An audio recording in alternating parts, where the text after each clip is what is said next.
बहुत समय पहले की बात है। रामगढ़ नाम का एक शांत और सुंदर गांव हुआ करता था। वहां के लोग अपनी मेहनत और ईमानदारी के लिए जाने जाते थे। उसी गांव के एक आखिरी छोर पर टूटी फूटी हुई दीवारों वाला एक छोटा सा घर था। उस घर की छत भले ही कमजोर थी, लेकिन उसके अंदर रहने वाले रिश्तों की डोर बहुत मजबूत थी। वहां रहता था नौजवान अर्जुन और उसकी बूढ़ी माँ कमला। ओ माँ, अगर कुछ बनाया है तो जल्दी से परोस दे। आज न जाने क्यों पेट में जैसे चूहे दौड़ रहे हैं। बहुत जोरों की भूख लगी है माँ। बेटा, घर में अन्न का एक दाना भी नहीं बचा है। बनाने को कुछ है ही नहीं तो तुझे खिलाऊं क्या? अब इस बुढ़िया के शरीर में इतना दम नहीं रहा कि बाहर जाकर मजदूरी कर सकूं और 2 वक्त की रोटी का इंतजाम कर सकूं। माँ, तुम हिम्मत मत हारो। बस कुछ ही दिनों की तो बात है। जैसे ही मुझे मेरी काबिलियत के हिसाब से अच्छी नौकरी मिल जाएगी, हमारे ये सारे दुख और गरीबी खत्म हो जाएंगे। बेटा, तुम्हारी इसी बड़ी नौकरी के इंतजार में आज हमारी ये हालत हो गई है। हम दाने दाने को मोहताज हो गए हैं। अगर तुम आज भी काम ढूंढने नहीं निकले तो शायद मैं भूख से ही दम तोड़ दूंगी। माँ, आज आपने मेरी आंखें खोल दी। मैं आपसे वादा करता हूँ, अगर आज कोई काम ढूंढ कर नहीं लाया और अपनी मेहनत की कमाई से आपकी भूख नहीं मिटाई, तो इस चौखट पर वापस कदम नहीं रखूंगा। इतना कहकर अर्जुन घर से निकल पड़ा। वो पूरे दिन काम की तलाश में इधर-उधर भटकता रहा, लेकिन कहीं भी उसे काम नहीं मिला।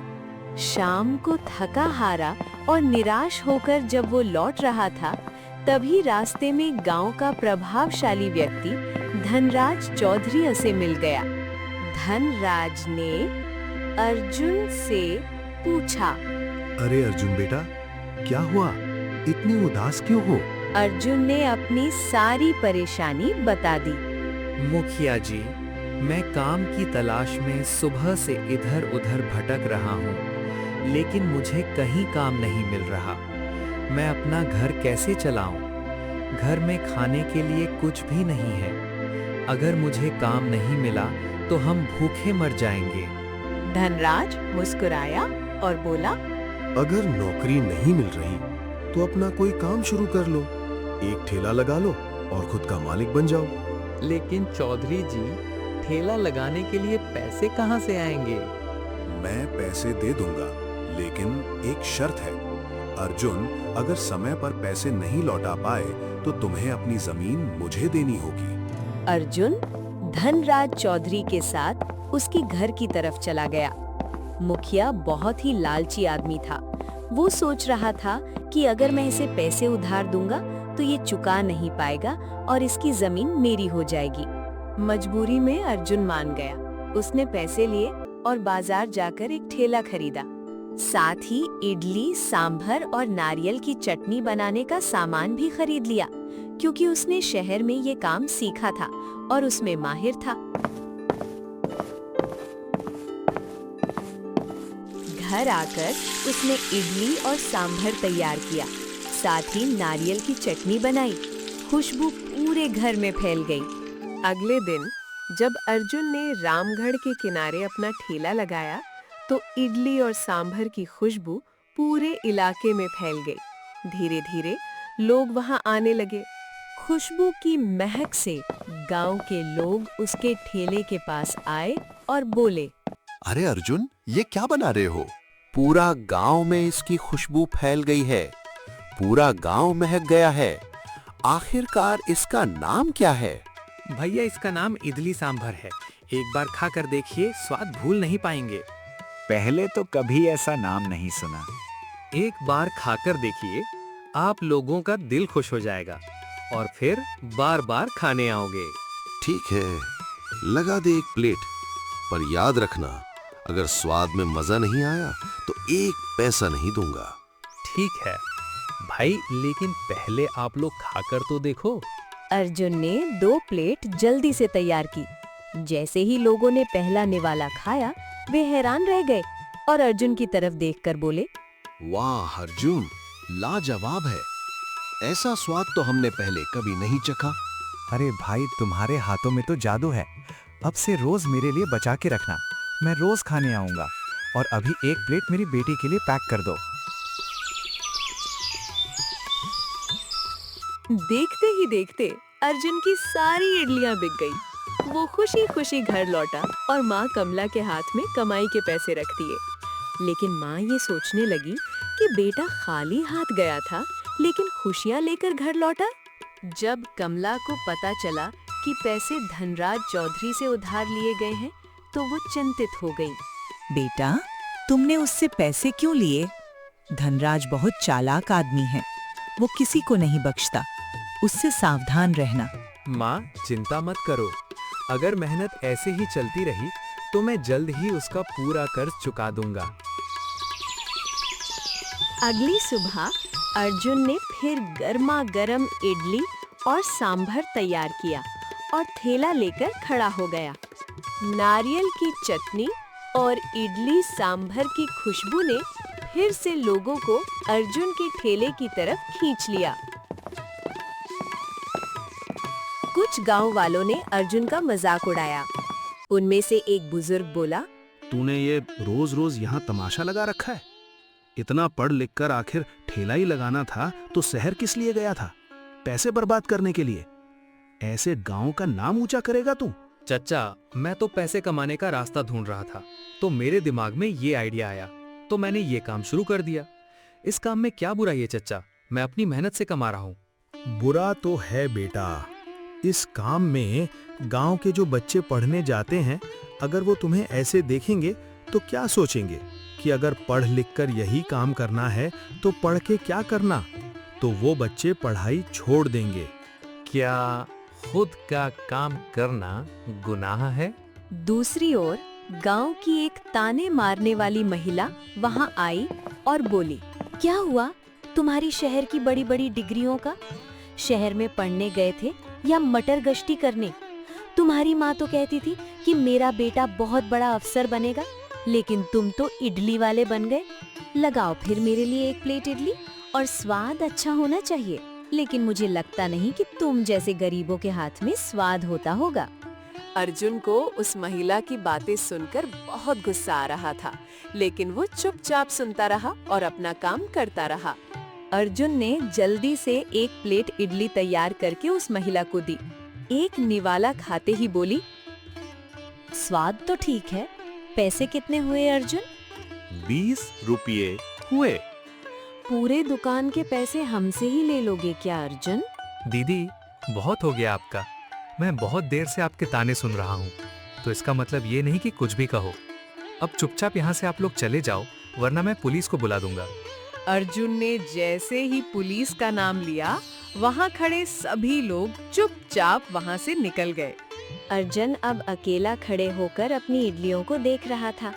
उसी दौरान शहर से आए राकेश बाबू नाम के एक सज्जन उसके ठेले पर पहुँचे। इस गांव में आते ही मुझे इतने अच्छी खुशबू आई कि मैं उस खुशबू के पीछे पीछे यहाँ तक आ गया। भाई, ये इडली तुम बनाते हो? मेरे तो मुंह में पानी आ रहा है भाई। जल्दी से एक प्लेट लगा दो। Yes, sir. I'll get it ready. Please sit down. अरे वाह, तुम तो बहुत अच्छी इंग्लिश बोलते हो। क्या तुमने पढ़ाई की है? हाँ सर, मैंने ग्रेजुएशन किया हुआ है, लेकिन मुझे कहीं जॉब नहीं मिली, तो ये काम शुरू किया। बहुत हैरानी की बात है। क्या तुम मेरे साथ शहर में काम करोगे? नहीं सर, अब मैं यहीं गांव में रहकर बिजनेस करूंगा और खुद मालिक बनूंगा। खिलाओ अब मुझे अपने हाथ का जादू।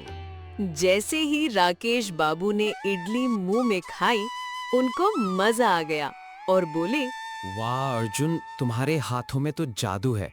मैं बहुत जल्द अपने दोस्तों को भी यहाँ लेकर आऊंगा। कितने रुपए हुए भाई? 20 रुपए हुए भाई। इतने कम पैसों में इतना टेस्टी इडली। लो भाई, मेरी तरफ से 200 रुपए। आधे तुम्हारी मेहनत के और आधे तुम्हारे बोलने के तरीके के। धीरे धीरे सारा सामान खत्म हुआ। अर्जुन घर लौटा, माँ को पैसे दिए, लेकिन आज वो खुश होने के साथ साथ बहुत थका हुआ था। लोगों के ताने उसके कानों में गूंज रहे थे। वो बिना कुछ खाए माँ के पास ही सो गया। अगले दिन रामगढ़ की गलियों में एक नई हलचल थी। अर्जुन ने अपना ठेला लगाया ही था कि वहाँ सचमुच राकेश बाबू अपने कई दोस्तों के साथ आए। देखो दोस्तों, यही है वो ग्रेजुएट इडली वाला। इसके हाथों में जादू है। अगर एक बार खा लोगे तो इस इडली का स्वाद कभी नहीं भूलोगे। अर्जुन ने जल्दी से प्लेटें सजाईं। इडली रुई जैसी नरम, सांभर मसालों से भरपूर और नारियल की चटनी का वो सौंधापन। जैसे ही उन शहर के लोगों ने पहला निवाला खाया, उनके चेहरों पर मुस्कान आ गई। वाह अर्जुन, सच में जैसा सुना था उससे भी कहीं बेहतर है। तुम जैसे हुनरमंद लड़के की जगह ये छोटा सा गांव नहीं, पूरा शहर है। तुम्हारी ये इडली अब पूरे शहर में मशहूर हो जाएगी। सभी ने इडली खाई और अर्जुन की जमकर तारीफ की। इतना कहकर वो लोग चले गए, लेकिन अर्जुन के मन में एक उम्मीद की किरण जाग गई। थोड़ी देर बाद वहाँ धनराज चौधरी आता है और अर्जुन से कहता है, अरे अर्जुन, तुम्हारी तो बड़े-बड़े लोग से जान पहचान है। अब जल्दी से मेरा पैसा चुकाओ, वरना तुम्हारी जमीन मेरी हो जाएगी। हाँ, वो शहर से आए थे मेरी इडली खाने के लिए। उनको बहुत स्वादिष्ट लगी। अभी आप मुझसे आधे पैसे ले लो और आधे पैसे मैं कुछ दिनों बाद चुका दूंगा। याद रखना, कल सुबह तक मेरे पूरे पैसे चुकाओ, वरना जमीन और इस ठेले को भूल जाना। मैं नहीं जानता तू कहाँ से लाएगा। मैं जा रहा हूँ। इतना कहकर धनराज चौधरी वहाँ से चला गया। लेकिन अब अर्जुन की ठेले पर गांव का एक भी ग्राहक नहीं आया। जो लोग आते थे वो भी कतराकर वहाँ से निकल जाते थे। शाम हो गई थी, लेकिन अर्जुन का आधे से ज्यादा सामान बच गया था। वो मुंह लटकाकर घर चला गया। अगले दिन सुबह सुबह पूरा रामगढ़ वो खबर पढ़ रहा था। देखते ही देखते अर्जुन मशहूर हो गया। तभी एक आदमी धनराज चौधरी के पास पहुंचा और बोला, मालिक, शहर के राकेश बाबू ने अपने अखबार में अर्जुन के बारे में एक बड़ी खबर छाप दी। पूरे अखबार में अर्जुन की फोटो और लिखा, ग्रेजुएट इडली वाले का हुनर, शहर के लोग हुए दीवाने। क्या हमारा अर्जुन का तस्वीर छपा है अखबार में? जब धनराज चौधरी ने ये सुना तो उसका व्यवहार तुरंत बदल गया। उसने सोचा, अगर मैं अर्जुन का साथ दूंगा तो मेरा भी नाम हो जाएगा।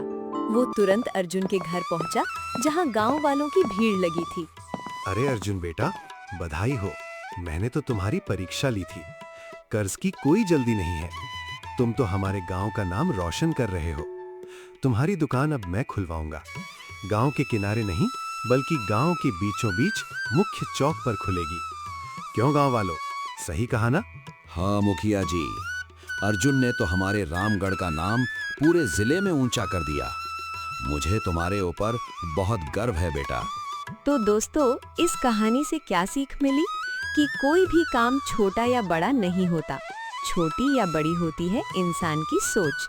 अगर मेहनत, ईमानदारी और हुनर साथ हो तो सफलता एक दिन जरूर कदम चूमती है।